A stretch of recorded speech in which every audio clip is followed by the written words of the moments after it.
नमस्कार दोस्तों, आप सभी लोगों का आपके अपने YouTube channel unique academy Indian polity पर आप लोगों का स्वागत है। दोस्तों, आज की हमारी जो क्लास है, जो आज हमको पढ़ना है वह है संसद, जिसको हम कहते हैं पार्लियामेंट। संसद, पार्लियामेंट। अब इसमें यह किस भाग में है? तो यह भाग 5 में है। अनुच्छेद 79 से लेकर 122 तक है। कोई दिक्कत? पार्लियामेंट भाग 5 अनुच्छेद 79 से लेकर 122 तक। अगर एक कम कर दें 78, तो 78 क्या है? 78 है कि राष्ट्रपति प्रधानमंत्री से कार्यपालिक संबंधी जानकारियां प्राप्त कर सकता है। मैं राष्ट्रपति पढ़ाया हूं। और एक जोड़ दीजिए 123, तो राष्ट्रपति का अध्यादेश हो गया। तो संसद, पार्लियामेंट, ठीक। संसद शब्द, जो ये पार्लियामेंट शब्द है दोस्तों, ये पार्लर शब्द से निकला है। पार्लर, जिसका अर्थ होता है बातचीत करना, मतलब वह स्थान जहां लोग बैठकर बातचीत करते हैं। ठीक है, एक नई चीज मैंने आपको बताया। क्या अर्थ हो गया? बातचीत करना। अब संसद, एक प्रश्न और बनता है कि संसद का जननी किस देश को कहा जाता है? संसद की जननी मतलब शुरुआत कहां से हुई? तो वह आपका दोस्तों हो गया इंग्लैंड से। कोई दिक्कत? यहां 2-3 प्रश्न मैंने बता दिया आपको किस भाग में है। ठीक, संसद की जननी इंग्लैंड। अब आगे देखिए, ये हो गया। अब आगे हम बात करते हैं। ठीक, पार्लर, बातचीत करना। अब अगला जो टॉपिक है, इसी में अगर हम संसद की ऐतिहासिक बैकग्राउंड, जो भारतीय संसद है, इसको वेस्टमिंस्टर मॉडल भी कहते हैं। और विधायी प्रक्रिया जो हमने लिया है वह इंग्लैंड के ही संविधान से लिया है। इंग्लैंड की में जो विधायी प्रक्रिया है उसी के आधार पर हमने लिया है। ठीक, अब संसद की जननी इंग्लैंड, ठीक है, आर्टिकल 79 से 122। अब आगे हम देखते हैं क्या है इसमें। इसकी अगर हम ऐतिहासिक पृष्ठभूमि की बात करें, हिस्टोरिकल बैकग्राउंड की बात करें दोस्तों, तो क्या है इसमें? हिस्टोरिकल बैकग्राउंड में जो है वो क्या करना है कि हमारे भारत में प्राचीन समय में जब ऋग्वैदिक कालीन समाज था, तो उस समय हमारे ऋग्वेद में सभा और समितियों का वर्णन मिलता है। हमारा जो बताने का उद्देश्य है कि संसद का आविष्कार, या विधिवत हम संसद का आविष्कार मानते हैं इंग्लैंड में हुआ है, लेकिन उससे भी पहले भारत में इसका विकास हो चुका था। प्रॉपर वो वैधानिक तरीके से नहीं था, लेकिन उसके तत्व आपके मिलते हैं। तो हिस्टोरिकल बैकग्राउंड में सभा और समिति का उल्लेख मिलता है, जिसमें सभा और समिति का उल्लेख मिलता है, जिसमें वेदों में सभा और समिति को प्रजापति की 2 पुत्रियां कहा गया। सभा और समिति को प्रजापति की 2 पुत्रियां कहा गया। सभा दोस्तों जो थी, यह वरिष्ठ जनों की थी, और समिति जो थी वह आम लोगों की थी, आम जन की थी, सामान्य जनों की थी। तो वरिष्ठ जनों की तुलना आज के आप राज्यसभा से कर लीजिए, और आम जनों की तुलना आप आज के लोकसभा से कर लीजिए। ठीक है, तो एक बैकग्राउंड मैंने तो आपको यह बता दिया। नंबर 2, भारत में द्विसदनीय व्यवस्था का प्रारंभ, मोस्ट इंपॉर्टेंट करेंगे दोस्तों, द्विसदनीय व्यवस्था का प्रारंभ भारत शासन अधिनियम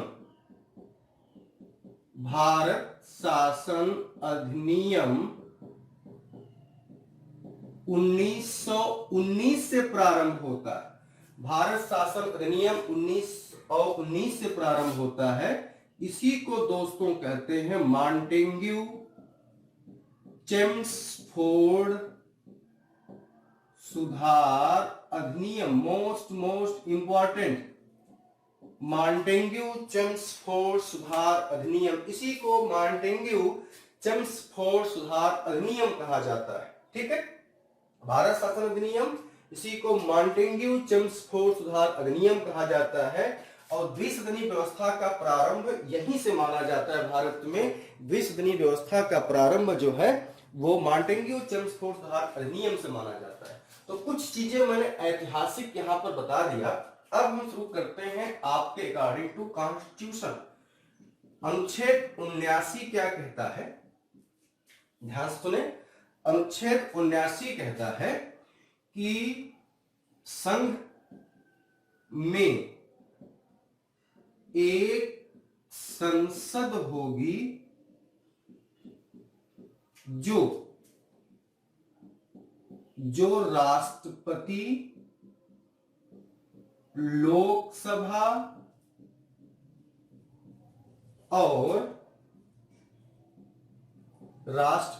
लोकसभा और राज्यसभा से मिलकर बनेगी। संघ में एक संसद होगी जो राष्ट्रपति, लोकसभा और राज्यसभा से मिलकर बनेगी।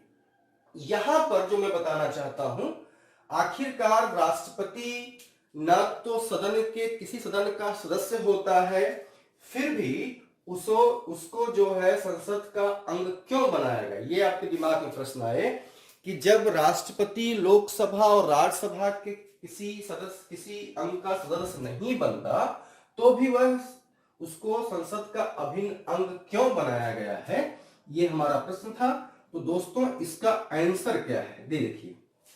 क्यों राष्ट्रपति को बनाया गया है? क्योंकि विधेयक को कानून बनने के लिए, किसी भी विधेयक को कानून बनने के लिए, मैंने केवल फ्रेम बना दिया, आप समझ लेंगे। किसी विधेयक को कानून बनने के लिए राष्ट्रपति का हस्ताक्षर अनिवार्य है। पहली कंडीशन, राष्ट्रपति का हस्ताक्षर अनिवार्य। ठीक। दूसरी कंडीशन यह है दोस्तों कि राष्ट्रपति लोकसभा का अधिवेशन बुलाता है। अधिवेशन माने आहूत करता है, कामा सत्रावसान करता है, कामा लोकसभा का विघटन करता है। ठीक। तो दूसरी कंडीशन क्या होगी, राष्ट्रपति ही लोकसभा को आहूत करता है, सत्रावसान करता है और लोकसभा का विघटन करता है। स्थगन पूछे दोस्तों, अगर पूछे कि स्थगन कौन करता है, लोकसभा का स्थगन, तो ये लोकसभा अध्यक्ष करता है। लोकसभा अध्यक्ष करता है। और सत्र का सत्रावसान, विघटन कौन करता है, लोकसभा राष्ट्रपति करता है। तीसरी कंडीशन, मैंने प्रश्न मेरा था कि राष्ट्रपति क्यों संसद का अभिन्न अंग है। तो पहला, कोई विधेयक राष्ट्रपति के हस्ताक्षर से ही कानून बनेगा। दूसरा ये कि राष्ट्रपति लोकसभा का अधिवेशन बुलाता है, सत्रावसान करता है और लोकसभा का विघटन करता है। तीसरी बात, अगर संसद सत्र में न हो, अगर संसद सत्र में न हो तो राष्ट्रपति अध्यादेश जारी करता है। ठीक है। ये तीन चीजों को आप, कोई आपसे पूछे तो आप इसको आप बता सकते हो। ठीक है। तो ये आपका हो गया राष्ट्रपति क्यों संसद का अभिन्न अंग है, ये मैंने आपको बता दिया। ठीक। अब हम इसको मिटा लेते हैं। अब हम एक एक करके स्टार्ट करते हैं। मैं आपको बता रहा हूं कि संविधान में आपका एक भी टॉपिक नहीं छूटेगा। ठीक है। अब जो दूसरी हेडिंग है, हमने संसद क्यों अंग ये बता दिया। अब जो सबसे इंपॉर्टेंट बात है वो ये है, राज्यसभा। आर्टिकल 80 में राज्यसभा पर चर्चा की गई। अनुच्छेद 80 में राज्यसभा पर चर्चा हुई है। आर्टिकल 80 में राज्यसभा पर चर्चा हुई है दोस्तों, ठीक। अब इसमें हमको देखना है, मैं आपको राज्यसभा और लोकसभा पे अलग अलग चार्ट बना के दे दूंगा और आप उसी को पढ़ लीजिएगा। उससे प्रश्न अलग आएगा ही नहीं, ये गारंटी। तो राज्यसभा अधिकतम संख्या दोस्तों, अधिकतम संख्या, राज्यसभा की अधिकतम संख्या कितनी हो सकती है? 250, ठीक है। अब वर्तमान संख्या, वर्तमान संख्या नंबर 1 कर लीजिएगा। वर्तमान संख्या 245, 245। अगर इसको आप अलग कर लीजिए तो 238 प्लस 12, 238 जो है संघ राज्य क्षेत्र से निर्वाचित, संघ राज्य क्षेत्र से निर्वाचित, ठीक है। और 12 जो है ये कौन है? मनोनीत है। 12 मनोनीत है। कौन? राष्ट्रपति के द्वारा ये मनोनीत होते हैं, जो साहित्य, विज्ञान, कला, समाज सेवा, साहित्य, विज्ञान, कला और समाज सेवा में विशेष ख्याति रखते हैं, वो मनोनीत होते हैं, ठीक है दोस्तों। 200 वर्तमान संख्या 245, तो इसको आप कर लीजिए 229 प्लस 4 प्लस 12। अब इसको देख लीजिए, 229 जो है राज्यों से निर्वाचित, ठीक।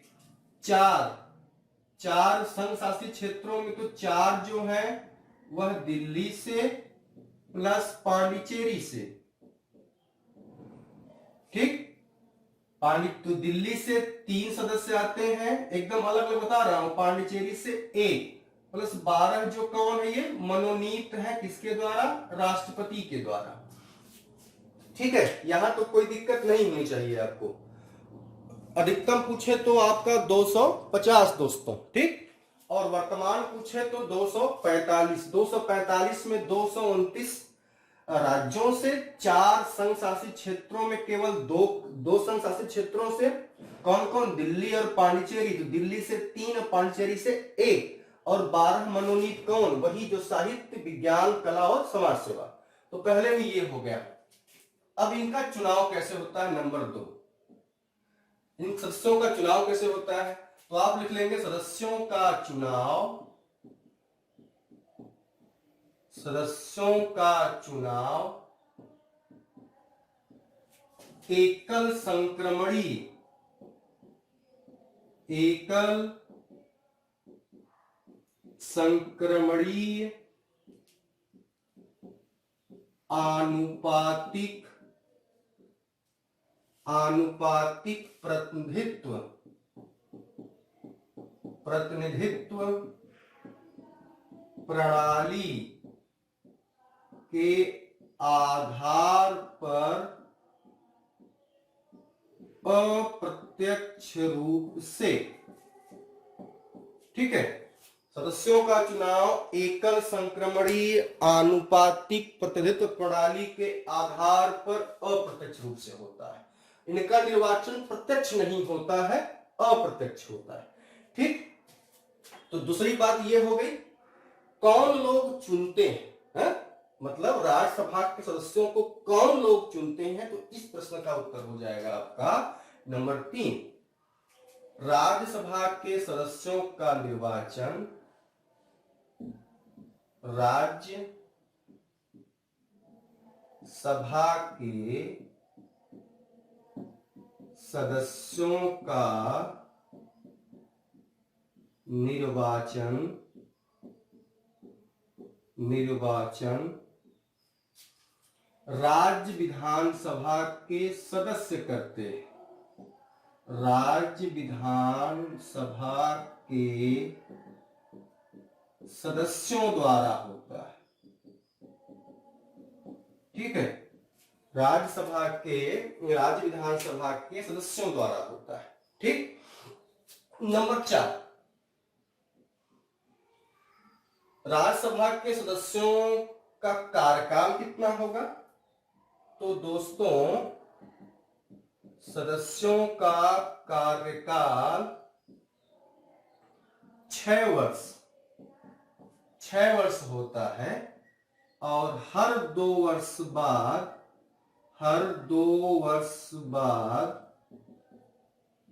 1/3 सदस्य अवकाश मुक्त होते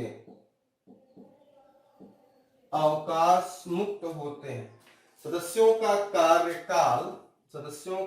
कार्यकाल 6 वर्ष और हर 2 वर्ष बाद 1/3 सदस्य क्या होते हैं? अवकाश मुक्त हो जाते हैं। ठीक है। अब आगे की बात ध्यान दें। अगली बात जो ध्यान देने की जरूरत है इसमें दोस्तों, वो ये है कि राज्यसभा के नाम देखने क्या क्या है। तो राज्यसभा को अन्य नाम क्या है? इसको द्वितीय सदन भी कहते हैं, इसको अस्थाई सदन भी कहते हैं, क्योंकि इसका कभी विघटन नहीं होता। इसको द्वितीय सदन, अस्थाई सदन और उच्च सदन कहते हैं। ये तीनों नाम आपको याद रहेंगे, द्वितीय सदन, अस्थाई सदन और उच्च सदन कहते हैं। ये नाम आपको याद होंगे। ठीक है। अब आगे इसमें बात दोस्तों, 1954 के पहले मैं एक पॉइंट लिख देता हूं। 1954 के पहले इसका नाम, माने राज्यसभा का नाम काउंसिल ऑफ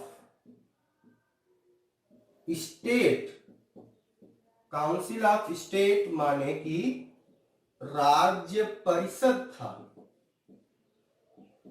ठीक है। तो 1954 के बाद इसका नाम क्या हो गया? राज्यसभा हो गया। और राज्यसभा को हम इंग्लिश में भी वही पढ़ते हैं और हिंदी में भी वही पढ़ते हैं। ठीक है। राज्यसभा को हम इंग्लिश में भी वही पढ़ते हैं और हिंदी में भी पढ़ते हैं। यहां तक बात क्लियर। अगली बात यहां ध्यान देने की बात है, राज्यसभा में सदस्यों के सीटों का आवंटन, सदस्यों के सीटों का आवंटन संविधान की 4थी अनुसूची, संविधान की 4थी अनुसूची में है। ठीक है। संविधान की 4थी अनुसूची में है। नंबर 7 क्या है दोस्तों?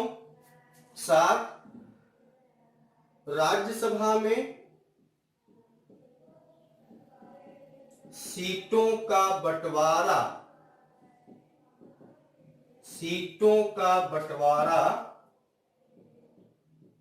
जनसंख्या के आधार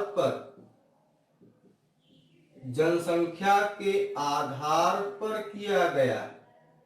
मतलब जिस राज्य की जनसंख्या अधिक तो वहां से अधिक आते हैं और जहां की कम है तो वहां से कम आते। जैसे उत्तर प्रदेश से 31 और त्रिपुरा से बात करें तो राज्यसभा में केवल 1 सदस्य आता है। ठीक है। तो यहां आपको मैंने ये चीजों को बता दिया कि द्वितीय सदन क्यों कहते हैं, अस्थायी सदन क्यों कहते हैं, उच्च सदन क्यों कहते हैं। अनुच्छेद 80 में है अधिकतम संख्या 250, वर्तमान संख्या 245, 238 संग्रह क्षेत्रों से अधिकतम संख्या बताई गई है। वर्तमान संख्या 245 में 229 राज्यों से 4 में 4 दिल्ली और पांडिचेरी से और 12 मनोनीत, तो 4 में दिल्ली से 3 और पांडिचेरी से 1 आता है। ठीक है, अब यहां पर आपको ध्यान देने की बात है, कार्यकाल 6 वर्ष। यहां ध्यान देने की बात है कि राज्यसभा का कार्यकाल नहीं होता भैया, राज्यसभा एक अस्थायी सदन है, उसका कभी विघटन नहीं होता। हुआ क्या था कि 1992 में जब पहली 1952 में जब पहली राज्यसभा का गठन हुआ तो इसमें अवकाश मुक्त करने के लिए लॉटरी पद्धति के द्वारा अवकाश मुक्त करने के लिए लॉटरी पद्धति की व्यवस्था की गई। तो जो जिनको लॉटरी पद्धति के बाद जो निकल गए उनकी जगह नए आ गए, इसीलिए कभी राज्यसभा का विघटन नहीं होता है। ठीक, अगली बात एक और कर लेते हैं, लास्ट क्या है दोस्तों, जो इसके पदाधिकारी होते हैं वो है सभापति और उपसभापति। तो दोस्तों सभापति कौन होता है? जो भारत का उपराष्ट्रपति होता है, जो भारत का उपराष्ट्रपति होता है वही क्या होता है? सभापति होता है। तो इसका कार्यकाल 5 वर्ष, जबकि उपसभापति राज्यसभा का सदस्य होता है तो इसका कार्यकाल 6 वर्ष होता है। ठीक है, तो राज्यसभा की संरचना से इससे ज्यादा प्रश्न कहीं से नहीं आएगा, ये आप एकदम नोट कर लीजिए, इससे अधिक प्रश्न कहीं से नहीं पूछा जाएगा। अगला हम होगा, अब इस राज्यसभा के बाद जो पढ़ेंगे वह होगा आपका लोकसभा। ठीक, राज्यसभा के सदस्य बनने की उम्र कितनी है? 30 वर्ष। अब लोकसभा पढ़ते हैं। लोकसभा, इसको निम्न सदन, कामा लोकप्रिय सदन,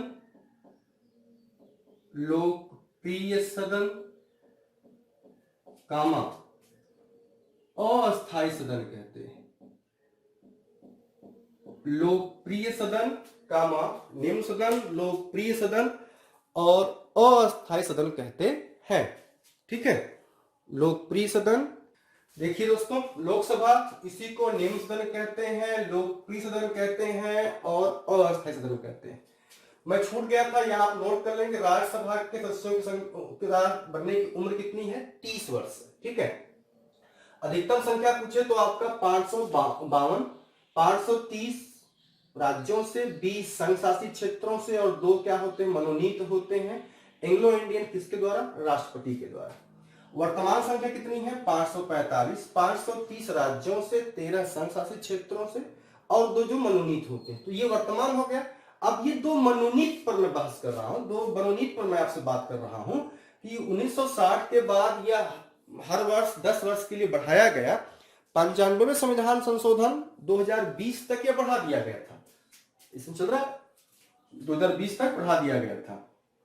ठीक है, अब इस बार की लोकसभा में एंग्लो इंडियन को प्रतिनिधित्व नहीं दिया गया है। एंग्लो इंडियन को प्रतिनिधित्व नहीं दिया गया, जो 17वीं लोकसभा चल रही है इसमें एंग्लो इंडियन को प्रतिनिधित्व नहीं दिया गया है। हो सकता है इसको समाप्त करने की प्रक्रिया चल रही हो, क्योंकि उसमें संविधान में लिखा है कि राष्ट्रपति को यह लगता है कि अगर लोकसभा में पर्याप्त प्रतिनिधित्व नहीं है तो वह एंग्लो इंडियन को मनोनीत कर सकता है। ठीक है, तो ये इस बार लोकसभा में इनका मनोनयन नहीं हो सकता है। तो अगर हो सकता है ये समाप्ति की प्रक्रिया में हो तो आपको ध्यान देने की जरूरत होगी कि इसमें जो है आप न्यूज मीडिया देखते रहिए, आप नोट कर लेंगे। ठीक है, नंबर 2, नंबर 1 बात ये हो गई, नंबर 2 चलते हैं। नंबर 2 क्या है? लोकसभा के सदस्यों का निर्वाचन, लोकसभा के सदस्यों का निर्वाचन जनता द्वारा प्रत्यक्ष रूप से होता है। मतलब इनका निर्वाचन, लोकसभा के सदस्यों का निर्वाचन प्रत्यक्ष रूप से होता है। ठीक है, प्रत्यक्ष रूप से होता है और भारत का हर नागरिक नागरिक मतदान कर सकता है जो 18 वर्ष की आयु पूरी कर चुका, जो 18 वर्ष की आयु पूरी कर चुका। भारत का हर नागरिक मतदान कर सकता है जो 18 वर्ष की आयु पूरी कर चुका है। यहां पर ध्यान दे लीजिए कि पहले मूल संविधान में मतदान की उम्र कितनी थी, मैं बता चुका हूं 21 वर्ष। पहले मूल संविधान में मतदान की उम्र 21 वर्ष थी। अब 61वें संविधान संशोधन द्वारा 61वें संविधान संशोधन 1988 द्वारा मतदान की उम्र कितना कर दी गई, 18 वर्ष कर दिया गया। 61वें संविधान संशोधन द्वारा मतदान की उम्र क्या कर दिया गया दोस्तों, 18 वर्ष कर दिया गया। ठीक है, अगली बात करते हैं नंबर 3। पूरे भारत को कि भारतीय जो लोकसभा का गठन होता है उसको प्रादेशिक निर्वाचन क्षेत्रों में विभाजित किया जाता है। तो प्रादेशिक निर्वाचन क्षेत्र में ध्यान दें, प्रादेशिक निर्वाचन क्षेत्र में 60 लाख, ये मोस्ट इंपॉर्टेंट, 60 लाख की जनसंख्या पर 60 लाख की जनसंख्या पर एक प्रतिनिधि, 60 लाख की जनसंख्या पर एक प्रतिनिधि चुना जाता है। 60 लाख की जनसंख्या पर एक प्रतिनिधि चुना जाता है। ये इस तरीके से होता है कि इसका परिसीमन होता है, आपकी लोकसभा में का परिसीमन होता है, मतलब परिसीमन मतलब सीमाओं का अंकन होता है। उसमें कुछ राज्यों के कुछ भाग को छोड़कर नई किसी प्रादेशिक क्षेत्र को किसी अन्य में जोड़ दिया जाता है, या किसी जिले के किसी छोटे से भाग को किसी अन्य में जोड़ दिया जाता है। तो ये परिसीमन होता है। जो परिसीमन अब तक आपका हुआ है वो 1952 में हुआ है, 1962 में हुआ है, 1972 में हुआ है, 2002 में हुआ है। अब तक जो परिसीमन हुआ है आपका 1952 में, 62 में, 72 में और 2002 में हुआ है। ठीक है, अब यहां कुछ बातें लिखना है, आप लिखा देना है हमको, नोट करके आप लिख लेंगे, नोट करके लिख लेंगे। 1971 की जनगणना, 1971 की जनगणना के आधार पर, 1971 की जनगणना के आधार पर 42वां संविधान संशोधन 1976 द्वारा, 42वां संविधान संशोधन 1976 द्वारा, 1971 की जनगणना के आधार पर 42वां संविधान संशोधन 1976 द्वारा इसे 2020 तक स्थिर कर दिया गया था कि इसमें कोई परिवर्तन नहीं होगा। जो जिस तरह से निर्वाचन क्षेत्रों का, लोकसभा के निर्वाचन क्षेत्रों का किया गया है वो स्थिर कर दिया गया। सॉरी, ये 2000 होगा दोस्तों, थोड़ा सा मिसप्रिंट हो गया मुझसे, 2000 तक स्थिर किया गया था। ठीक है, आगे, परंतु 44वें संविधान संशोधन द्वारा, मोस्ट इंपॉर्टेंट, परंतु 44वें संविधान संशोधन 2002 द्वारा इसे 2026 तक के लिए स्थिर कर दिया गया। मतलब 2026 तक इसमें कोई परिवर्तन नहीं होगा। ठीक है, अब अगली नोट, 27वें संविधान संशोधन, 27वें संविधान संशोधन 2003 द्वारा, संशोधन 2003 द्वारा, ठीक है, 77वें संविधान संशोधन 2003 द्वारा 2001 की जनगणना के आधार पर 2001 की जनगणना के आधार पर सीटों का आवंटन किया गया। 77वें संविधान संशोधन 2003 द्वारा 2001 की जनगणना के आधार पर सीटों का आवंटन किया गया। तो अभी तक तो कुछ मैंने इसकी संरचनाएं बताया, वही चीज लोकसभा को एजी नोट कर ले। 1954 के पहले इसको जनता का सदन कहते थे, ठीक है। 1954 के पहले इसे जनता का सदन कहते थे। 54 के बाद इसकी इंग्लिश वर्जन और हिंदी वर्जन क्या हो गया, लोकसभा हो गया, ठीक है। तो ये चीजें हो गई। आगे हम चलते हैं इसी में, ठीक है। अब एससी और एसटी को आरक्षण लोकसभा में, ध्यान देंगे, चौथी पश्चिमी लाइन कर लेते हैं। हम इसको मिटाना नहीं चाहते ताकि आप इसको स्क्रीनशॉट करके नोट कर लीजिए, क्योंकि इससे संरचना में इससे अलावा प्रश्न नहीं पूछा गया। अब यहां देखिए, एससी और एसटी के लिए आरक्षण का प्रावधान है। लोकसभा में सीटों का आरक्षण का प्रावधान है। क्यों किया गया है? ताकि वे लोग को लोकसभा में पर्याप्त प्रतिनिधित्व हो सके, वे भी समाज की मुख्य धारा के साथ शामिल हो सके, इसीलिए उनको पर्याप्त प्रतिनिधित्व दिया गया है। तो इसमें आरक्षण की बात की गई है। उसमें आप देखिए क्या है, आरक्षण इनको हर 10 वर्ष के लिए दिया जा रहा था, हर 10 वर्ष के लिए बढ़ाया जा रहा था, ठीक है। यह परंपरा बस वही चीज है कि 1960 के बाद यहां कुछ बातें विशेष होंगी, मोस्ट इंपॉर्टेंट, आपको आज तो जोड़ूंगा। 1960 के बाद 10 वर्ष के लिए बढ़ाया गया, 10 वर्ष के लिए बढ़ाया गया, ठीक है दोस्तों। एससी एसटी को आरक्षण लोकसभा में 1960 के बाद 10 वर्ष के लिए बढ़ाया गया, ठीक है। यह ऐसे चलता रहा।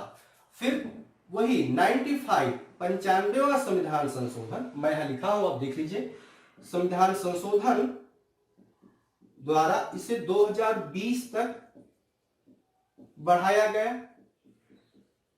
फिर वर्तमान समय में, ये मोस्ट इंपॉर्टेंट, 126वां संविधान संशोधन,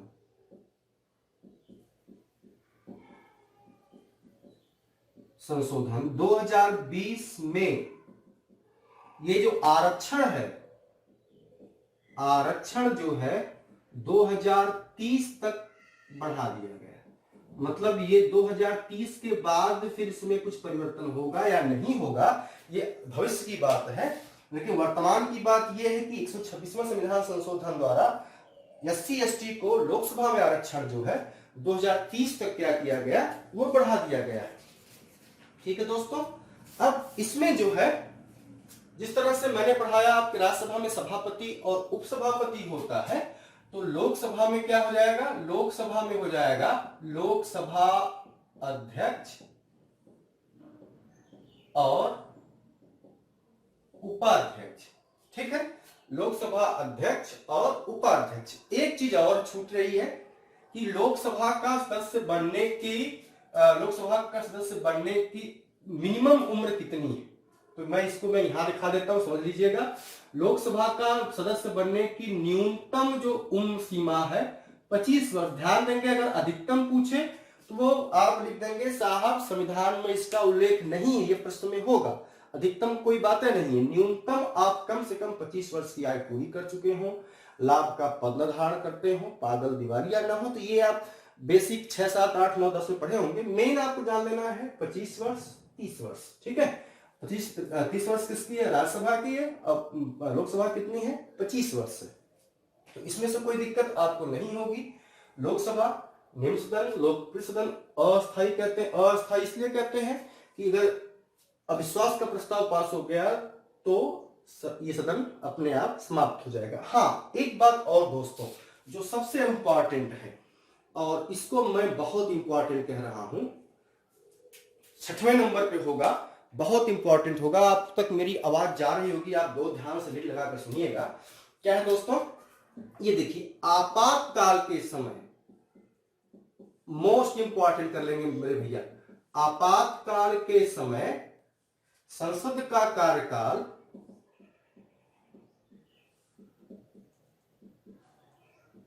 1 वर्ष के लिए, 1 वर्ष के लिए बढ़ाया जा सकता है।